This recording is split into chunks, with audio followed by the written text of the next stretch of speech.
So I've been struggling with figuring out if I wanted to write an essay about the US elections. And this is going to be about that a little bit, as you'll see. But I've been thinking more about what kind of role I can really play in this entire conversation. And I want to discuss more about the idea of Judaism and Zionism and the psychological processes at play, which at best have sort of morally paralyzed a lot of people that I know, and at worst have caused them to support this just destructive, insane campaign of massacre.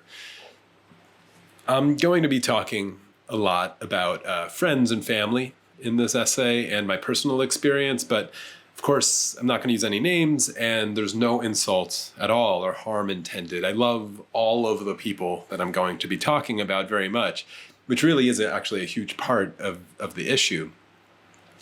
And as usual, I'm going to try to carefully tiptoe through the psychological and philosophical minefield of this topic. And I really want to offer something to people who are interested in the Palestine issue or have really been dragged to it by the unavoidable violence, but are frustrated and baffled by that paralysis that I've mentioned. And at the end of the video, I'm also going to address a common question I've gotten about why I haven't engaged with people who disagree with me on this channel or on this topic as of yet. And I'll mention 3 examples there with some illustrative clips as well, video clips. And I'm also going to address this kind of lesser of two evils in the US election situation as well. So let's first start with a clip of Kamala Harris speaking at the AIPAC convention in 2017. So having grown up in the Bay Area, I fondly remember those Jewish National Fund boxes that we would use to collect donations to plant trees for Israel. Years later, when I visited Israel for the first time, I saw the fruits of that effort and the Israeli ingenuity that has truly made a desert bloom. I soaked in the sights and sounds and smells of Jerusalem. I stood in Yad Vashem, devastated by the silent testimonies of the 6 million Jews that were murdered in the Holocaust. And we must always remember that solemn promise, never again. She also said, I think in that same speech, she said, this is a quote, growing up, my sister and I, we joke that we were selling Girl Scout cookies, but we also had, in addition to the usual cookies, a little box, a blue box, where we'd collect money to plant trees in Israel. And, did Kamala really go around with this little box? I don't know. I don't really care. It sort of reeks of that audience pandering stuff that Hillary Clinton used to do, like when she appeared on, I think it was a Hot 97 interview in New York and just happened to have hot sauce in her bag. He said, no, she has to go. What's something that you always carry with you? Hot sauce. Really? Yeah. Really? Yeah. Are you getting information right now? Hot sauce. Hot sauce in my bag, swag? Hot sauce. Really? Yes. Now listen, I yes. just want you to know, people are going to see this and say, okay, she's pandering to black people again. Okay. Is it working? Which I think was a reference to a Beyonce song or something. Anyway, it's not that important, though I will circle back a bit to that kind of pandering thing later on, because we have to talk about the other thing, this little blue box that Kamala was talking about. So it's called a tzedakah box. Tzedakah is the Hebrew word for charity. I think the word is quite similar in Arabic. And she's also talking about a specific tzedakah box there. This is what mine looked like, as far as I remember. It was in my household. I have a memory of it sitting sort of by the family phone in the kitchen. I also remember one similar to it being passed around at the Hebrew school, which I attended, which was additional schooling after my regular public elementary school on Tuesdays and Thursdays, and I think Saturdays as well, if I remember. But the box was there on the teacher's desk. I remember dropping some coins in there from time to time, probably handed to me by my parents. This box has a pretty sordid history, and as you'll learn, it's not just a history, it's still very much alive. The box is from the JNF, that's the Jewish National Fund. It's called the Keren Kayemeth LaIsrael, or KKL, in Israel.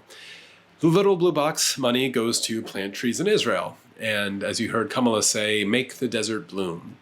And obviously, classic racist trope, implying that the native populations didn't know how to take care of the land properly or something.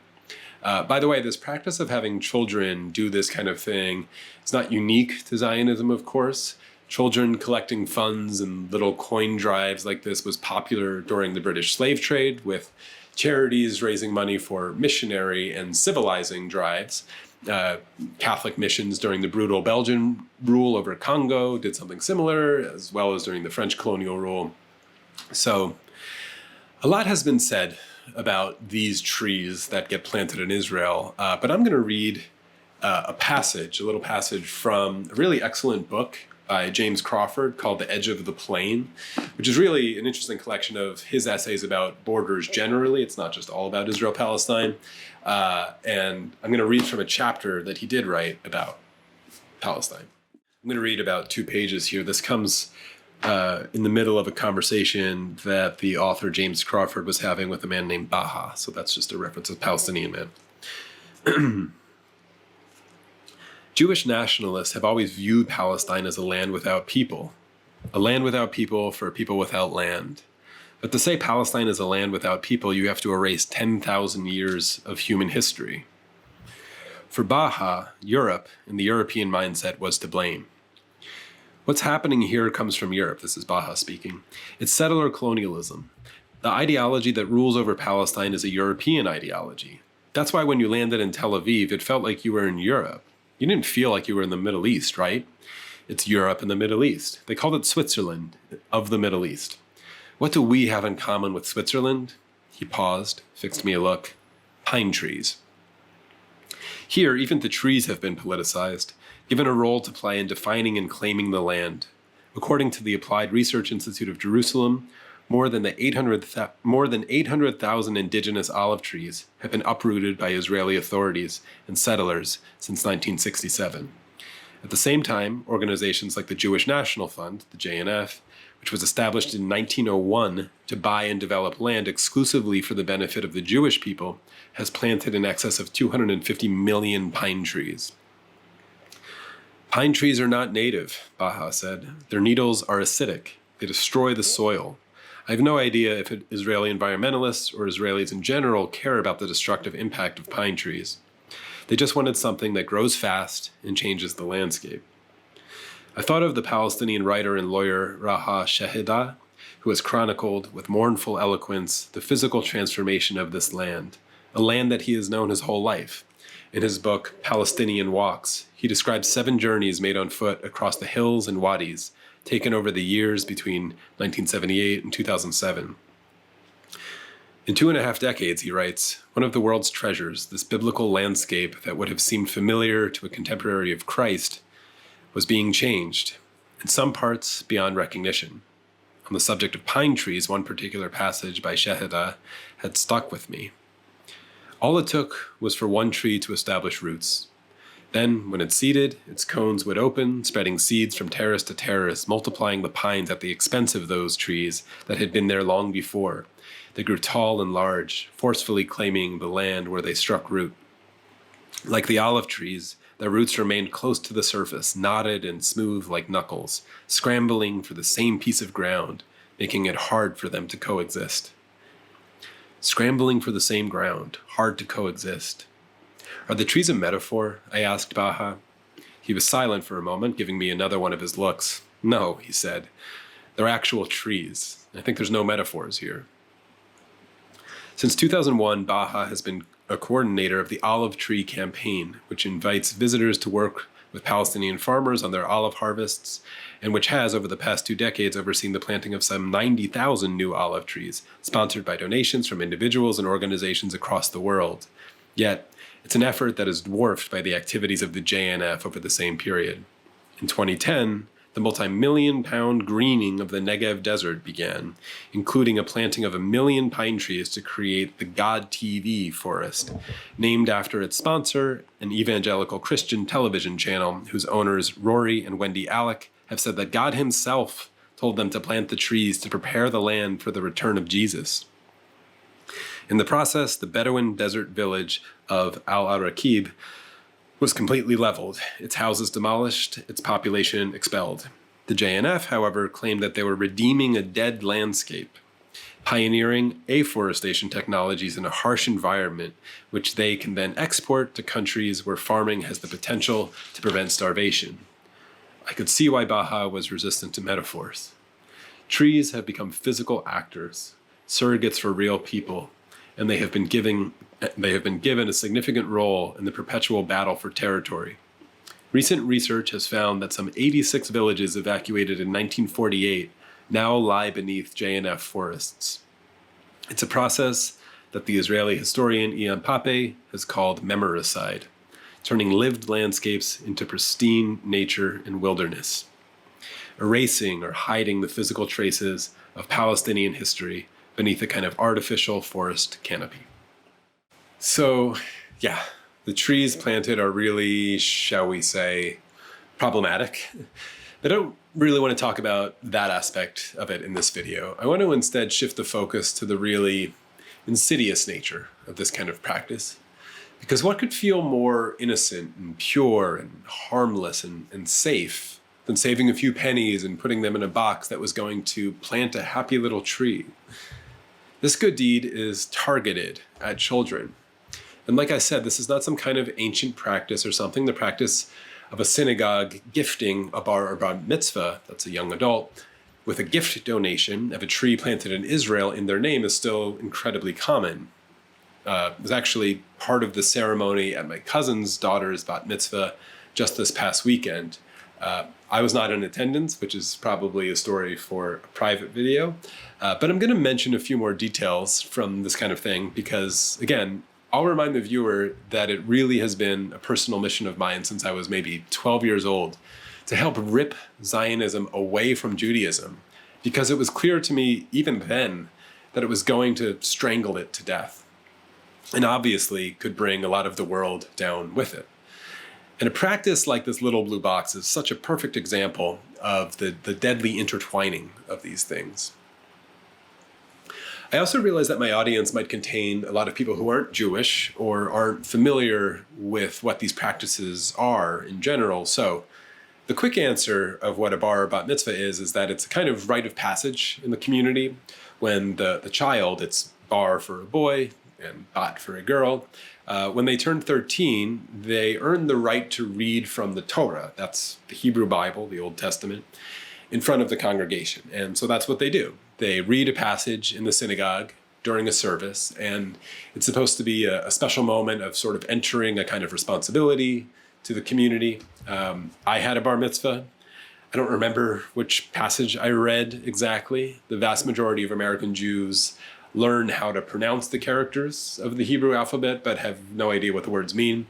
The book, the Torah, is read in order from the beginning of the story to the end throughout the Jewish calendar year, which is a lunar calendar cycle. And then they start again. There's a holiday for that day.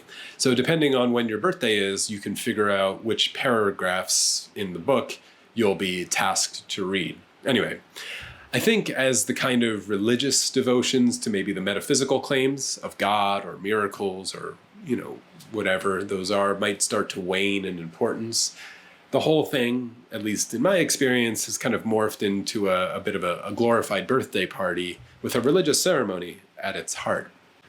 On the bima, that's the Hebrew word for sort of the stage where the ceremony is led from. I put a picture of it up here. This is not my cousin, by the way. This is just from a public website, and it's clearly during a bat mitzvah ceremony. There's another object in many synagogues across America, the Israeli flag.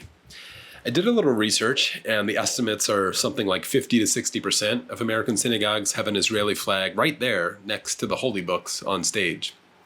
What's also interesting to consider is that that percentage drops a bit lower in the Orthodox or more religious sects of Judaism and is higher in what's called Reform synagogues and probably highest in conservative Judaism synagogues. That's the type I grew up going to. And there absolutely was an Israeli flag on the stage. I think it had golden tassels on it, kind of like the one in this picture. I think there may have even been two. At my cousin's daughter's bat mitzvah, there were 4 instances that might surprise people about this intertwined relationship between Judaism and Zionism. There was a prayer for Israel. There was the Israeli flag. there was a JNF donation in her name to plant a tree in Israel, and there was money set aside to contribute to her eventual trip to Israel. The JNF, by the way, collects about $100 to $150 million per year, not from these boxes. About 75% of it comes from large donors and endowments and corporate sponsors. And the remaining 25% comes from community fundraising, which might include this little blue box. The box is obviously largely symbolic now, and it's a symbol that's really aimed at children and promoting this narrative of, some kind of plucky, innocent startup nation, which just needs help because it's in a bad neighborhood where the previous tenants didn't know how to farm the land. Here are a few things about my childhood. And keep in mind that both of my parents were atheists. There was almost no conversation about God in our house. I was never made to feel afraid of the afterlife or anything like that. It would be what would be called a secular Jewish household. So I had a bris as a baby. That's when someone called the moil comes to your house. I guess it also can be done in synagogues, I'm not sure. But in mine, it was in the house, comes to your house, cuts off the foreskin of the penis, says some prayers. I attended Jewish day school for 1 year. Then Hebrew school, as I mentioned, during my elementary schooling. That was additional schooling after school. I attended JCC camp, that's the Jewish Community Center. I attended a Jewish sleepaway summer camp when I was a bit older.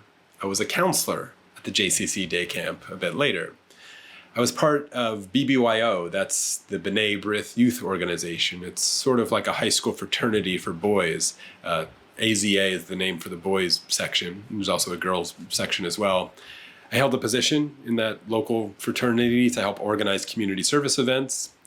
I continued Hebrew school even after my bar mitzvah until confirmation, which is sort of just like a graduation from Hebrew school, I think. And I think I was about 16.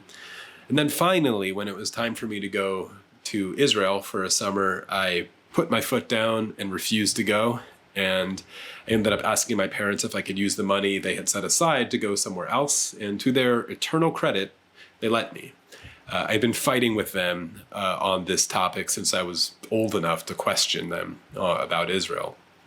I tell that story a bit deeper elsewhere in the first essay on this entire series that I've been putting out, if you're interested. But if all of that sounded a bit crazy to you, like a really religious childhood filled with a ton of Jewish stuff, it didn't feel that crazy at the time. It feels pretty normal. And I have incredible memories throughout all of that stuff. I mean, summer camp, sleepaway camp, playing music with friends. It was just all great fun. And that's really the tricky part here. Thinking back on all those memories, the Israeli flag was just kind of there, always just hanging around. This constant symbol overlooking a bunch of just fun childhood stuff.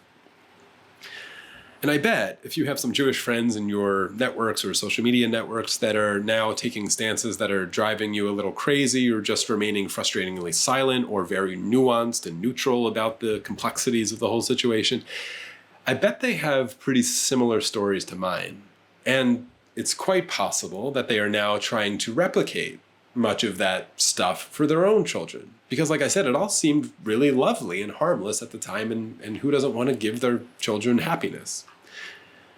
I think I always probably had a little bit of a rebellious streak in me for reasons that, I can't quite get behind, but I'll tell you another story about Judaism and Zionism that really helps here. And then I'll tell you a story about my brother, my older brother, who I love so much, so dearly, and why this entire fight is just killing me. And why the battlefield of this fight for so many of us is not just in Gaza or the West Bank, but right here in our minds and in our hearts and with our own families. So Passover. Passover is a major Jewish holiday. By the way, there's a few holidays that the kind of, let's say, casual or semi-observant Jews pay attention to. They're referred to as the high holidays usually. Passover, Yom Kippur, Hanukkah for the kids, Purim for a bit, maybe Pesach. There's a few others. Maybe the occasional Shabbat. That was about what my family was like. But anyway, Passover is a really big one. Almost everyone celebrates it. And it involves getting together for a festive meal, which has an order to it, involving telling the story of the Jews leaving bondage in Egypt, wandering the desert, and eventually settling in the land of what is now Israel, Palestine. And that's how the story goes, at least. God intervenes with a bunch of insane miracles to help Moses negotiate with the evil Pharaoh, eventually ordering the death of all the firstborns in the nation. That was God that orders that, or says it's going to happen. It's all a pretty wild story, and it helps underline the Jewish victimhood stories and survival with divine intervention. But there's one part of what's called the Haggadah. That's this book that you read from during the dinner, which sets the order of the evening. The dinner is called the Seder. I think that word itself means order, so there's an order to this meal. And there's one part of this Haggadah and the order that I remember very clearly, and it was called the 4 questions, or the 4 children. So somewhere during the Seder, we discuss 4 hypothetical children sitting at the table. The first child, seeing this kind of interesting dinner, asks the questions, what are the testimonies, statutes, and laws which the Lord our God has commanded? There's another child who simply asks, what is this? And then there's another child who does not know how to ask anything and is just sitting there. And then finally, there's a child who asks, what does the service mean to you? Okay, those are the 4 children. That first child, the one who asked about the testimonials and laws, is called the wise child. He's eager to learn and understand the Jewish laws, and he wants to delve into the details and significance of the commandments. The book, the Haggadah, instructs you to indulge this child and teach all the laws of Passover. The child who simply asks, what is this, is called the simple child, and you're instructed to answer them simply and clearly by saying, with a strong hand, the Lord brought us out of Egypt and out of the house of bondage. The child who does not know how to ask, or might be too young or inexperienced to know how to ask any questions, well, the Haggadah instructs that the responsibility of the parent or the leader of the Seder is to initiate a discussion with this child. The idea is to open the door to learning by saying something like, it's because of what the Lord did for me when I came out of Egypt. And then there is the child who asks the question, what does the service mean to you? And this child is called the wicked child, or the evil child, sometimes the rebellious child in some softer Haggadahs. The Haggadahs that I always had showed a cartoon illustration of this child with, cross eyebrows and looking kind of annoying. The Haggadah responds by saying that since the child excludes themselves from the community, it's as if they would not have been redeemed from Egypt, because he said to you. The answer given to this child is stern, reminding them that this observance is for everyone, and that had they been there in Egypt, they might not have been saved. Did you catch that? This question, which to me sounds pretty honest and nice, meets a response that God might have killed you in Egypt because you separate yourself from the tribe. Guess which child I was. So again, my family really was amazing. I don't want you to get the impression here that I suffered some abuse or anything like that. I always got the feeling that we did these kinds of things with kind of, one eyebrow raised and not to take it too seriously. But that's kind of confusing for children. And it's also customary to finish the Seder by saying next year in Jerusalem, if you aren't there, just before you eat. I remember a time when my father, after saying that line, made a jab at me in front of the whole family, adding, except for Jay, because he hates Israel. I was probably like 14 years old. It embarrassed me and kind of hurt my feelings. I obviously felt misunderstood and dismissed, and I suppose he was just following the Haggadah, so I could stay in Egypt in slavery if I wanted, while everyone else was redeemed. But it was what it was, and I think there were some efforts to reinterpret and soften and change this story a bit in modern Judaism as well. I'll come back to that a bit later with these reform efforts in Judaism. But my brother was the wise child. He was very wise. He still is. He and I sought love and attention psychologically, I think, in our families in different ways. And he probably did that through being a bit more obedient to things like the order, which the Seder was great for him. His childhood had that same list as mine with all that Jewish stuff. But he was even more involved. He rose to the ranks of a lot of those clubs. He's the kind of guy who really loves ceremony and finds a ton of comfort and meaning in these kinds of traditional and tribal structures, which can set the stage for sharing and exploring emotions for a lot of people. I think that's really lovely. For example, in that youth group, when you graduate, you can perform what's called a life ceremony, which involves giving a speech and a candle that you pass along. You give your life to someone younger in the group, in the club. And that was me. He chose me. And I still remember it really well. It was one of the most fun weekend conventions that we had, and it was a really beautiful, lovely thing. And I think he cried a lot during it. And I love my brother. So he did not rebel quite like I did. And he went to Israel in that junior summer of high school, I think. I was 3 years younger than him. I'm sure he had a great time doing all the usual parading around and the Havdalah services and stuff like that.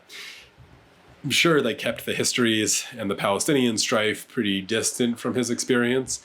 He probably saw a ton of those trees that we thought we planted with our little coins.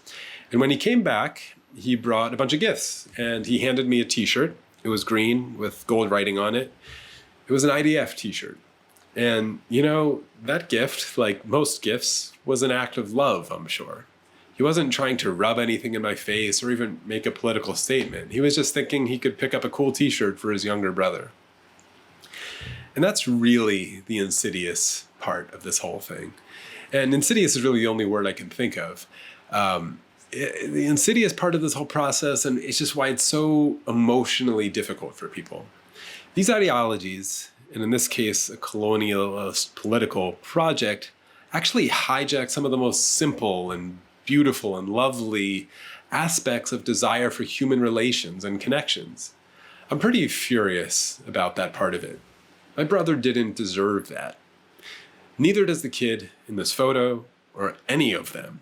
And now, like I said, many of my friends have children and are surely trying to not topple this house of cards in their psyches. The small actions and the little ceremonies and the symbols in the synagogue, it's all just so intertwined. And many of your friends who have been quiet or frustrating in the face of what many of us can see is really, I think, because of this intertwining.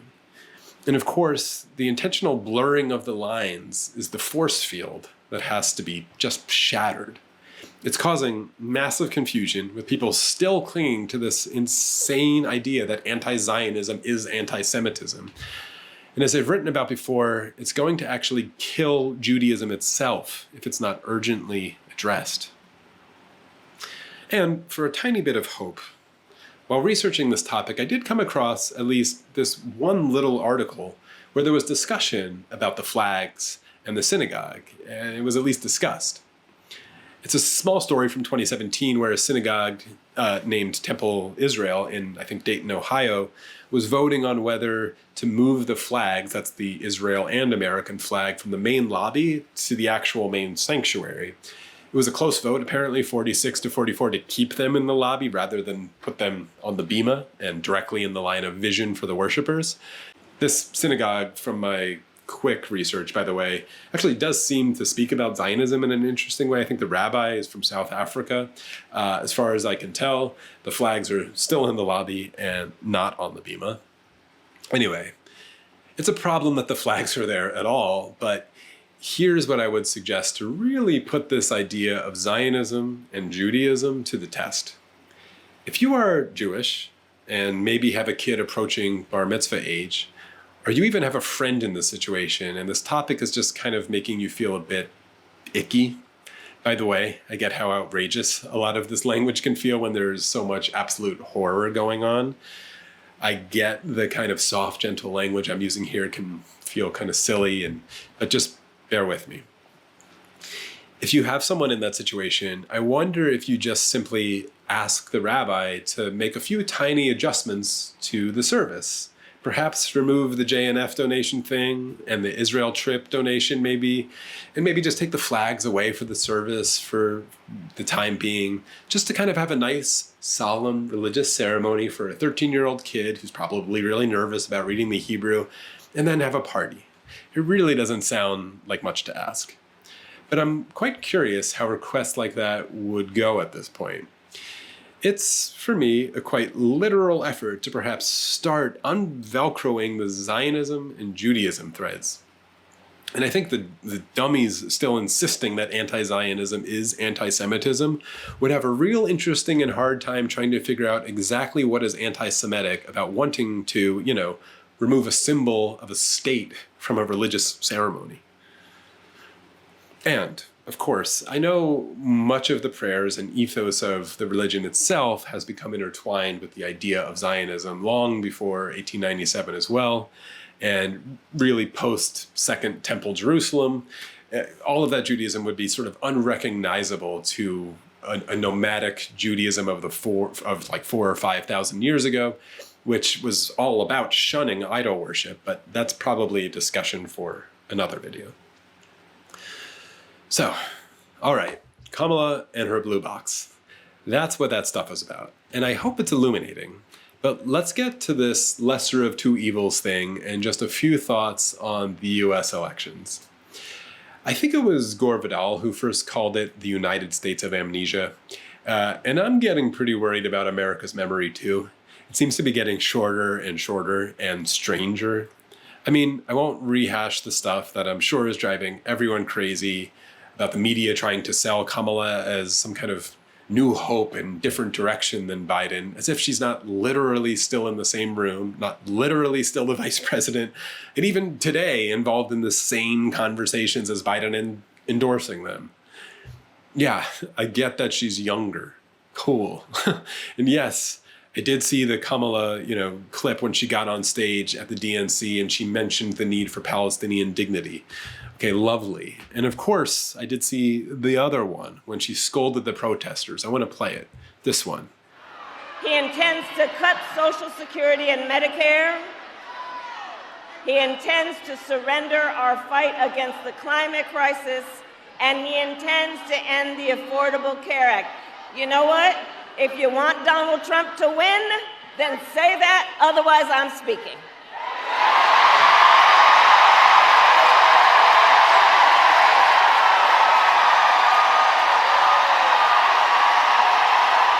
I think that clip was really revealing, right? I mean, the crowd jeering and cheering at the girls who wanted to bring up that tiny issue of an absolute massacre being paid for by everyone in the room was kind of annoying, wasn't it?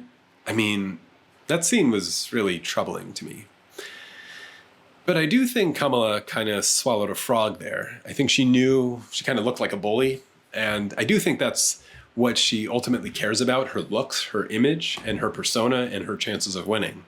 And I know the next time she encountered Chance, she had a nice little pat on the head response ready for them. But that first thing kind of caught her off guard, and the truth came out. What did she say? If you want Donald Trump to win, keep saying that. Keep bringing up the massacres and the deaths of the babies and children and rapes and torture camps if you want Trump to win. And that was that. Just shut up about it, stop reminding everyone else about it, and sit down, or else Donald Trump is going to win. And yes, I get it. Trump is a disaster in many, many ways. And maybe if you hate Trump that much, then what Kamala said is okay with you. Everything is just a noble lie to avoid Trump winning. Okay, but I think there are a lot of us out here who really want something to change. This Palestine thing, I think, is a breaking point, or at least I hope it is. Because you might show me quotes of Kamala saying slightly nicer or more human or responsible things about the world and Palestine than Donald Trump. I don't think that's a very hard thing to do or to find. Trump says some really insanely racist garbage. But what so many of us are looking for is not just words. We're so tired of words. We want actual policy to change. On this issue and so much else, I want to give you an example here from previous election cycles about this topic. So these clips that I'm going to play are about the United States' relationship with Saudi Arabia. Because people in the media can keep parroting this eye-rolling line about Israel being the only democracy in the Middle East and all they want, but even if you take that line to be some kind of signal that, they are like us, values-wise or something, well, There's another pretty big player in the Middle East, which is definitely excluded in that same statement and is a huge U.S. ally in Saudi Arabia. I won't get into the history here of the relationship, which goes back into the World Wars and FDR, but obviously Saudi Arabia's human rights record isn't so good, and still the U.S. is best buddies with them. But different administrations speak differently about it. So this first clip is from an interview 9 years ago, and it's with Barack Obama. And the interviewer here, it's Fareed Zakaria, he's asking about a blogger, and some of you might remember the story of this blogger. His name is Raif Badawi. Raif was a Saudi Arabian blogger and activist who became internationally known for his outspoken advocacy for freedom of speech, secularism, and human rights in Saudi Arabia. And in 2012, he was arrested and later sentenced to 10 years in prison, 1,000 lashes, and a hefty fine for charges related to his writings and criticism of religious authorities on his website, which was called Free Saudi Liberals. He had a bit of a fan base and in the secular and atheist community on social media. So his case got a little attention, and this interview with Obama was around the time of his brutal lashings. So that's what the first question is about. Will you speak about the blogger to the Saudis? You know, I think on this visit, obviously, a lot of this is just paying respects to King Abdullah, who, in his own fashion, represented some modest reform efforts within the kingdom. But we have maintained a sustained dialogue with the Saudis and with all the other countries that we work with. You know, what I've found effective is to apply steady, consistent pressure, even as we are getting business done that needs to get done. Oftentimes that makes some of our allies uncomfortable. It makes them frustrated.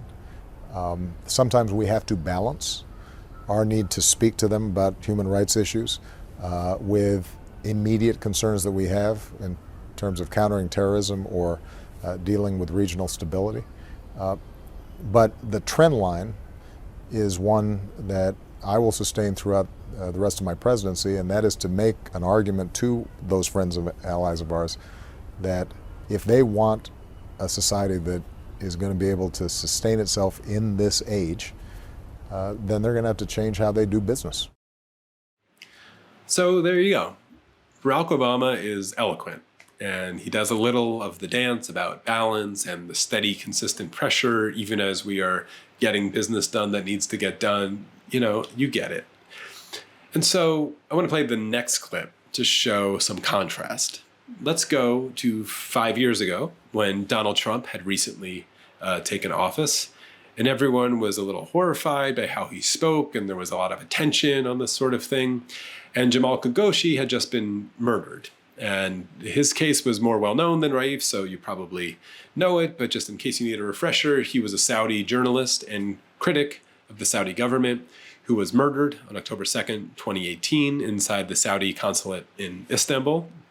His killing is widely believed to have been ordered by high-level Saudi officials, and it sparked international outrage and significantly strained Saudi Arabia's relations with many Western countries, at least that's what they say. And then Donald Trump was asked about this. I would not be in favor of stopping a country from spending $110 billion, which is an all-time record, and letting Russia have that money and letting China have that money, because all they're going to do is say, that's okay, we don't have to buy it from Boeing, we don't have to buy it from Lockheed, we don't have to buy it from Raytheon and all these great companies. We'll buy it from Russia, we'll buy it from China. So what good does that do us? There are other things we can do. Khashoggi is not a United States citizen, is that right? Or is that right? He's a permanent resident, okay. We don't like it, John. We don't like it, and we don't like it even a little bit. But as to whether or not we should stop $110 billion from being spent in this country, knowing they have 4 or 5 alternatives, 2 very good alternatives, that would not be acceptable to me. Okay, but we're looking for the answer, and I think probably you'll have an answer sooner than people think. All right, pretty different answers and styles, right? But what did they actually do? Trump, as he told you with no pretense, was going to sell some damn weapons at a damn good price. $110 billion. I mean, come on now. And Obama, well, over the course of his presidency, he made arms deals to Saudi Arabia too, which totaled $115 billion. Oh, and Raif Badawi, he served his entire 10-year sentence and is now still under a strict travel ban from the country, which has prevented him from reuniting with his family, which fled to Canada during his ordeal. I wrote an essay before about the difference between liars and hypocrites, which I'll republish on my website because I don't think it's publicly available anymore. I'll link to it in the description for those who are interested in a bit more of that thesis. But the main takeaway from those studies is that people don't like liars, but they really loathe hypocrites. And I think it explains so much of the Trump phenomenon and other similar movements across the globe.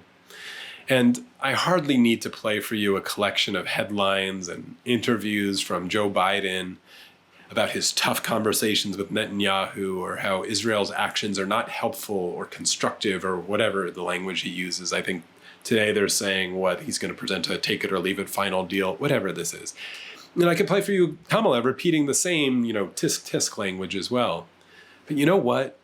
$20 billion in arms sales to Israel was just approved, just like a couple weeks ago, with contracts and shipments that extend to at least the year 2029. And at this point, the lesser of two evils thing is just morbidly funny. I mean, you hear from Trumpers all the time that he tells it like it is. And really, I think this is what they mean. That there's something refreshing, in a morbid way, about a guy just standing up there and basically saying, hell yeah, I'm going to take the money, wouldn't you?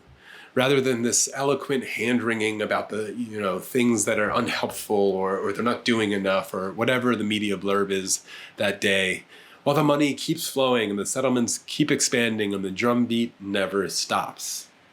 And I'm not going to extend this thought to other topics beyond the US-Israel relations in this video, but I would tell you that so much of the same dynamic applies to environmental issues and tax issues and currency policies and education policies and so on. So, if you must pull the lever for someone, be my guest. But just please don't let anyone tell you that you must vote or you must participate. Personally, I'll be filling out a blank ballot, which is my protest at the system in its entirety. And if you're holding out some shred of hope that Kamala can be pressured or moved on this issue, even if it's simply because she's afraid to lose support rather than any true ideological commitment, which many of us suspect Joe Biden has, then be my guest to try to pressure her. But don't let up. And don't let her pat you on the head with the eloquent hand-wringing. Demand some actual policy change and don't stop. Why you would believe that the door is open is a bit beyond me right now, especially since she has been fairly explicit about continuing the Democratic mantra of occasionally saying a few critical words while still sending all the checks, as evidenced by the official DNC platform, which put the Palestine issue on page 83, I think, in a few paragraphs that basically could have been written by AIPAC. So, just a reminder that the lesser of two evils is still an evil. And when the system has produced evil or evil, perhaps just say no thanks. If enough people did that, perhaps an earthquake of delegitimization of political structures might result in some radical adjustments, but this isn't the video where I probably call for revolution directly. So, lastly, on why I haven't engaged with people who disagree with me on this platform, it's not for lack of trying. Many of the names that people are suggesting to me, I've reached out to and have been met with silence or just been turned down. If you think there's a name out there who would be willing to engage, not in a research battle or a silly debate, but a moral philosophical discussion on the issues, I'm all ears. Feel free to suggest to them rather than to me, because I've tried and have them reach out to me. But I do want to quickly mention three people. The first is Douglas Murray and I guess Natasha Hausdorff, who he debated with. So I just want to play a clip from this debate. It was a monk debate that he did against Mehdi Hassan and former guest Gideon Levy.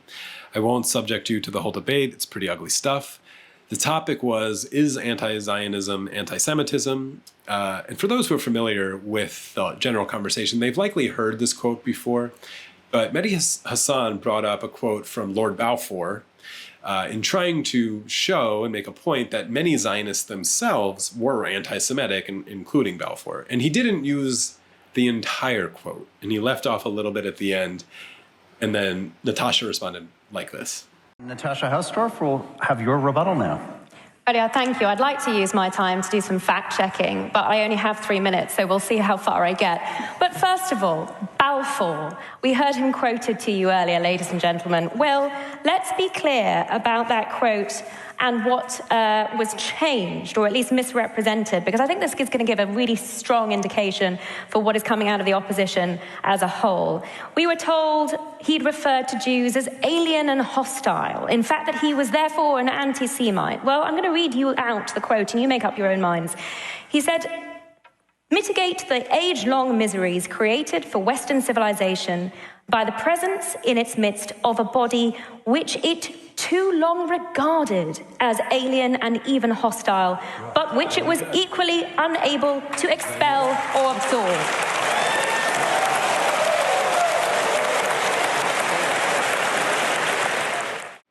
Okay, and did you see Douglas Murray's look with that little nod and, gesture there? Really got him. Pretty creepy stuff, right? It's kind of hard right now not to just raise a little eyebrow about the, shall we say, Britishness of Mr. Murray and his frequent colonialism apologetics since Britain, the history. But I just wonder where this impulse to defend Balfour comes from. I mean, it's so strange to me. It's so weird. And if you think, Mehdi did leave out the words, too long regarded as, and she corrected it, and it changes the whole meaning. Balfour sounds like a nice dude where if he had his way, he would change all of that and really take these people in and care for them. Well, can I give you another quote from Balfour? He said this one in 1905 about South Africa. Men are not born equal.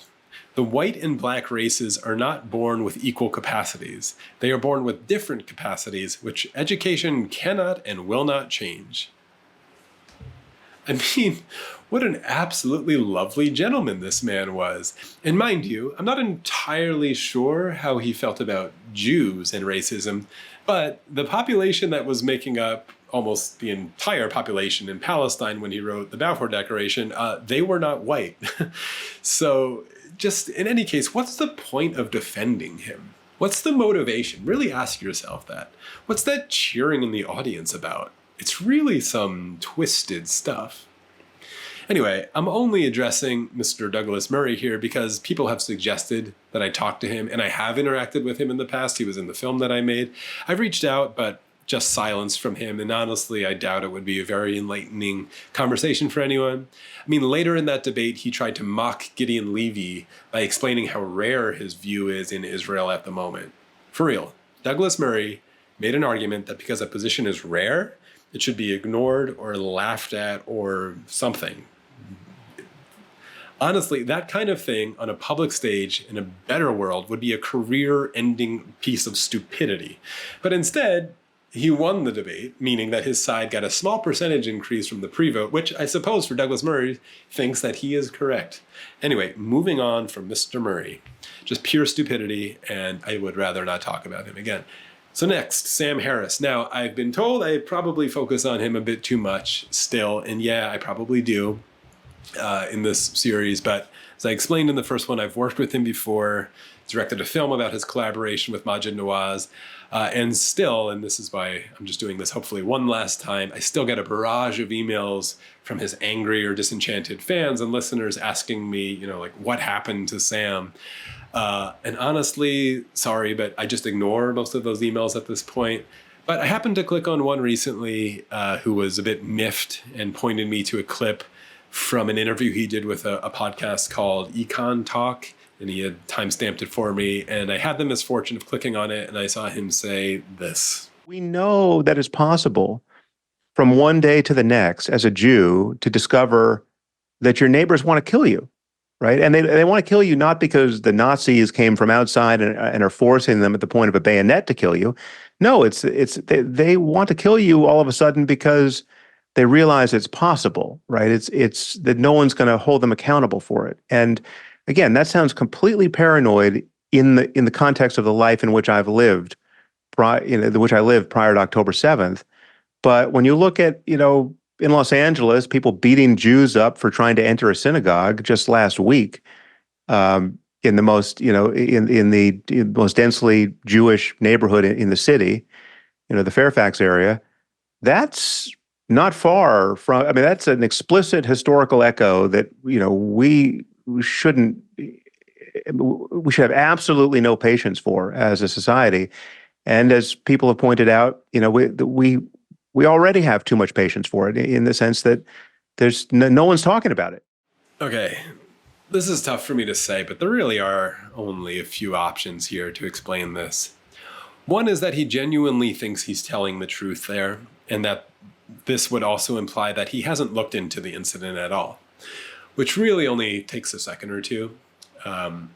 Saying Jews getting beat up there is pretty wild when you read about it, look at the videos. There's a ton of videos of the clashes that took place there. Yeah, there's some wrestling, Israel supporters and synagogue goers throwing punches and kicking the Palestinian protesters and all kinds of things. But I think most people watching this probably know why there was a protest happening at that synagogue. And it's because inside the synagogue at that time, this event was being held. Yes, that says real estate in Israel. The mega event of the year is coming to North America. Now is the time. And in that event, they discuss all of the new real estate that is soon to be available, as well as promoting real estate opportunities in the West Bank and settlements.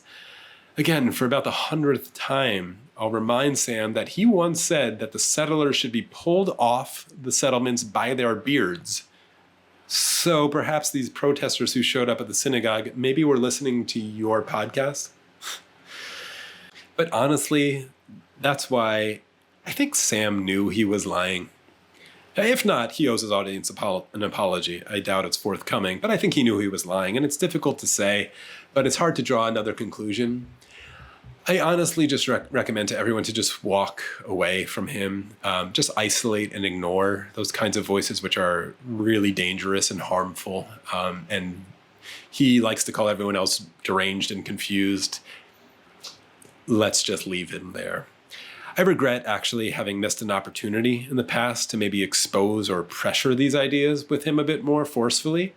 And believe me, behind the scenes, there have been plenty of emails in the last 10 months, which perhaps one day I'll be able to share with you with my efforts. But yeah, if he wasn't flat out lying there, then obviously he owes his audience an apology, but I highly doubt that one is forthcoming from him. So just move on and stop emailing me about him. And then lastly is Coleman Hughes. Coleman and I really only spoke about this privately and just once, really. For those who are newcomers to what I do, he was my co-host in the first season of the show when we were both living in New York. He and I had a private conversation after October 7th when I saw him kind of wading his feet into the waters and exposing what I felt was a lot of ignorance that he had on this subject. I don't think I'll violate any of the trust of a private conversation by sharing just one tiny piece of our conversation here, which led me to another broader point, or will lead me to another broader point. There was one moment in our conversation when I was probably getting a little frustrated since I've been so closely following this situation for so long in my life. And I simply asked him, why is it that you trust the Zionists so much? And he paused for a while and took the question seriously, and then asked me if I had seen a documentary called The Gatekeepers. And to Coleman's credit, I'm sure this isn't the only reason for the trust that he had, but it's what came to his mind. I hadn't seen it. I since he suggested it. It's a film from 2012. It's a documentary which features interviews with 6 former heads of the Shin Bet, that's Israel's internal security service, and they reflect on their roles and the ethical challenges they faced in the context of the Israeli-Palestinian conflict. And it does offer some slight critique and self-questioning And it does talk a lot about going to great lengths that the IDF would go to in order to minimize civilian deaths. I think that's the part that stuck with Coleman. There's a story in it about an airstrike being called off where they were tracking Hamas officials, but it was called off at the last moment when the officials met on a lower floor than was expected because the higher floor had civilians. Okay, so what's interesting is that film, The Gatekeepers, was nominated for an Oscar in 2013, and it's very slick, highly produced. And in that very same year, the very same one, another film was nominated for Best Documentary, and it was called 5 Broken Cameras. I bet many of you have seen it. If not, go find it, 5 Broken Cameras.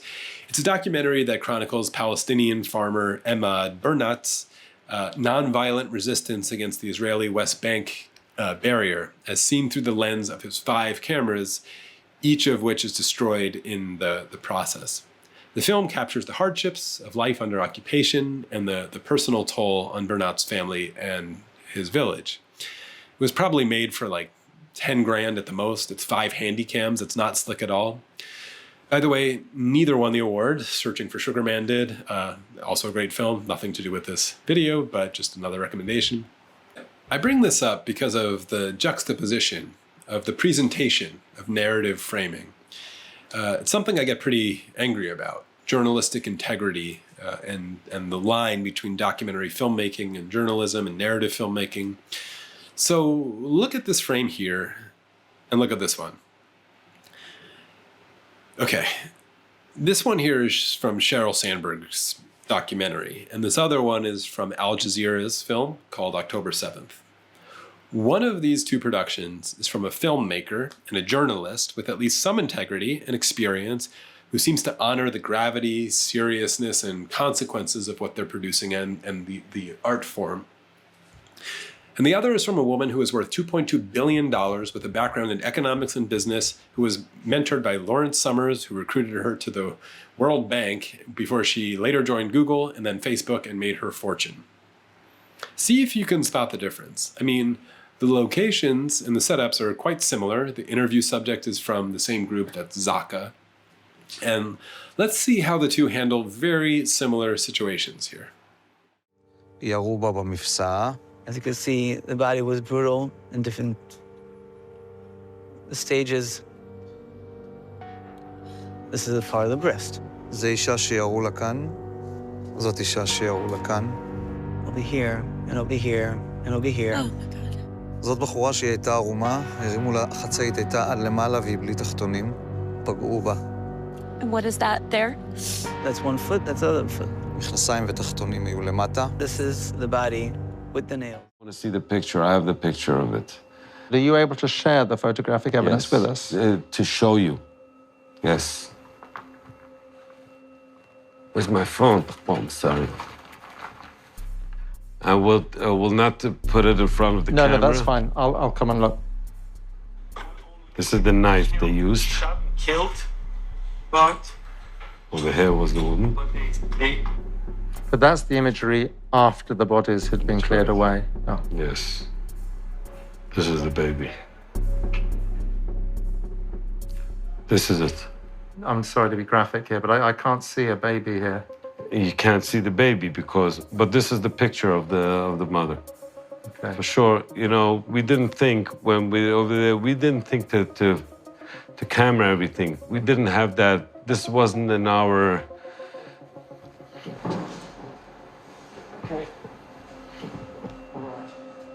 The photo shows an unidentifiable piece of charred flesh. The list of the dead contains no victim that fits Yossi Landau's description. You see, this kind of thing really irks me. Sheryl Sandberg has the financial means to get on a plane and write a bunch of checks and set this up in a matter of weeks or less, I'm sure, and make it look pretty good. I think I don't need to do any more teardowns of this piece of propaganda, which has been debunked over and over again, but I think you take my point that I understand the power of packaging a message. Filmmaking and documentary filmmaking is a form of manipulation, and there's really no way around that. of saying that. You're putting some amount of trust in the messenger because the right music, the right editing, the right lighting, the color correction, it can really do wonders. That's my profession. And even in this video, for however small it is, I take the job seriously. I mean, if anyone knows me, they know it's my constant gripe. Respect your audience, treat them seriously, have integrity, and admit fallibility. The first two names I've mentioned here have failed to do that just spectacularly, Harris and Murray. And Coleman, I don't know, actually. He might be open. I haven't kept up with him too closely. I don't think he's talking about it quite as much. But I think there really might be deep philosophical differences to discover between us on the topic of moral philosophy and utilitarianism. If anyone wants to dig into those archives and see if you can hear any of them, I had an episode in season 1 called A Hospital in a Hurricane, which featured a conversation with philosopher Lisa Tessman, who had recently written an academic philosophy book that I really liked called When Doing the Right Thing is Impossible.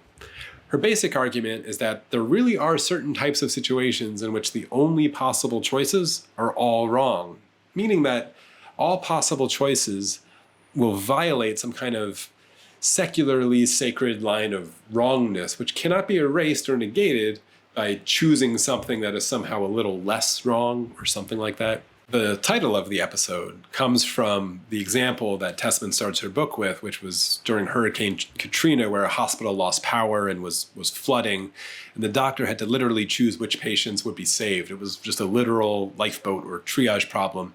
And the argument is that all choices were wrong. There was no right thing to do in that situation. It was all wrong choices on some deep philosophical or psychological level. And Coleman had a big problem with that. He got pretty frustrated with me in the conversations, and it was kind of funny, actually. He's insisting that the better choice is always the right choice. And I don't think it's just a semantic argument. So I kind of laughed and stuck to my guns during the episode, at least on the level of a psychological truth that sometimes it's all bad choices. And that's how I'll end this video, with the feeling I get when I consider the US elections, that there is no right choice. And don't fool yourself into thinking that there is one. And yes, that's a massive problem. And one final note is that I do think there is a turning of a tide happening in the world. Something is breaking in the American Jew as well, and the relationship with Israel. And people like Sam, yes, he's Jewish, but he didn't grow up like me. He doesn't care about my family, but I do. I love them all so dearly. And even though I don't engage with the traditions or structures of Judaism very much in my life, it's fine that they do. And it shouldn't be a problem to simply ask for that place to be free from the zeal for a foreign national project of what is accurately called settler colonialism.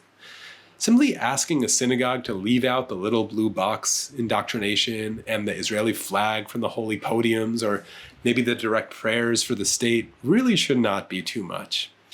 And to the extent that requests like that are controversial, is to the extent to which Zionism has truly taken over Judaism.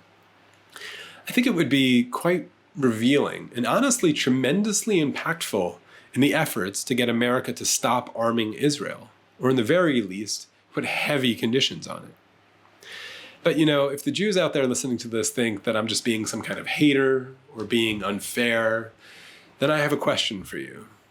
Well, what does the service mean to you? Once a wicked child, always a wicked child. Thanks.